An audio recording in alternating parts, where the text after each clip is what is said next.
everyone, Christina here from Sheridan Art and Designs, and today I'm going to give you my top 5 tips for making your Mandalorian flight suit. Tip number 1, think about your design. So I'll throw my photo up that I drew of my design, and I really thought about it before I started my flight suit, my colors and some different themes that I wanted to carry throughout my project. So like my armor is going to have kind of a hexagonal shape to it.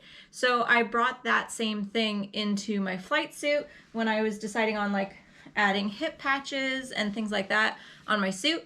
I used that same theme, that hexagonal theme.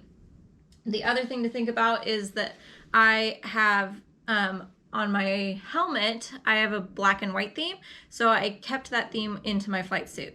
It's really easy to just say, oh, it's just the flight suit, it's the very last layer, you know, closest to your skin, you're gonna have a bunch of stuff on top of it, to just like not just make it plain whatever. But I encourage you to add a few extra elements to it because it'll bring your overall design into, you know, more cohesiveness, right? It'll make it all look like it goes together and like you planned it that way.